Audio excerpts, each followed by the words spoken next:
Another major injury that happened was Carson Wentz, obviously, for the Colts. We saw that and how that played out. That Carson Wentz call was wild, or what happened to Carson Wentz was wild, because I'm reading now that he has two sprained ankles, and he's doubtful. That means Eason is probably going to get the start, and that's going to put the Colts in a bad place right now. The Colts right now, they're 0-2. This is a team that made the playoffs last year. This is a team that went 10-6 with Phillip Rivers, and it's almost the same team. They just got Eric Fisher back, and it's almost the same team as last year.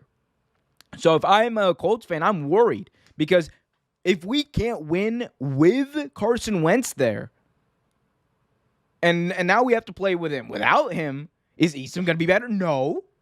All respect to him. He had a good preseason and all that, but no, he's a backup quarterback for a reason, because he's not Carson Wentz.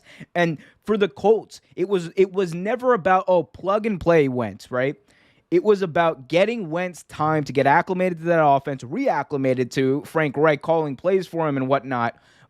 But the thing is, he can't do that if he doesn't get reps on the field in games, because that's when a lot of this stuff starts to click for players. That's when you get the chemistry, the in-game chemistry. And the fact that hasn't happened yet, we're only 2 games in, so let's pump the brakes. It was going to happen, but this injury could set that back, and I don't know if the Colts, who are now 0-2, they played very well in this last game against the Rams, very well, but the fact that they are 0-2, it could spell disaster, absolute disaster for the Indianapolis Colts moving forward, because you don't have a lot of time. I know we got an extra game, got 17 games now, but the thing is, there's a lot of good teams in the AFC. And we saw that on display yesterday. There are a lot of good teams. There's so much parity in the AFC. The Texans are a competitive team. The Raiders are a competitive team. The Bills are one of the classes of the entire conference. You have the Chargers, who are a tough out. The Titans, of course, who are in their division. Yeah, and you look at even the Jaguars.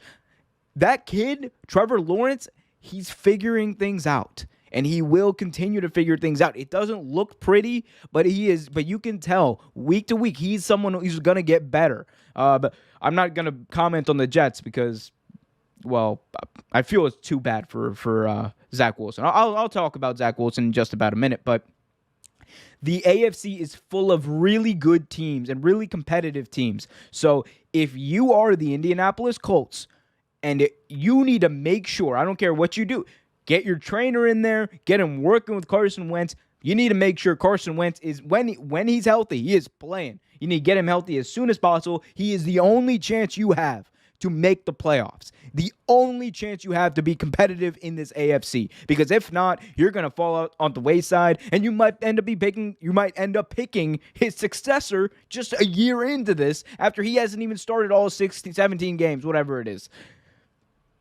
You got to do it. You got to get him healthy, and you got to protect him.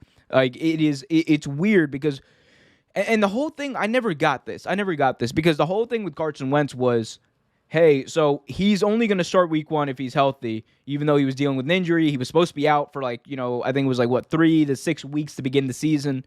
If he, and look, what he injured, mind you, is it's a leg injury. It's similar to what he had during training camp, what was lingering. So my question is, if you knew that he was still injured, why did you put him in the game and not and why did you start him to begin the season rather and have him probably re-aggravate an injury or make an injury worse?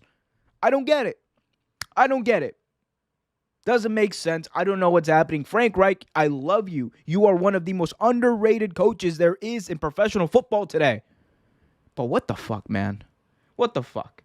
You got to manage the team, man. You got to manage it. If Carson Wentz wasn't ready, you don't start Wentz. And especially if you're talking about backup quarterbacks, bro, you could have gotten Gardner Flint Minshew from the Jaguars for a 6th-round pick. If I'm the Indianapolis Colts, I would have made that trade in a heartbeat. But the thing is, they're in the same division. Okay, trade a 4th-round pick for Gardner Minshew. Guess what? He's worth it. Because, look, if Carson Wentz, he's injured and he doesn't work out, and we're seeing exactly what we're seeing right now, You could have had someone, a quality backup, who would have made you at least competitive in this very difficult conference that you do compete in. Thanks for watching this video from Real Take Sports Talk. Remember to like, share, subscribe, hit that notification bell so you get notified whenever a new video is released. Also, remember to check out our live show every single Thursday at 8 p.m. right here on the YouTube channel. And remember, keep it real.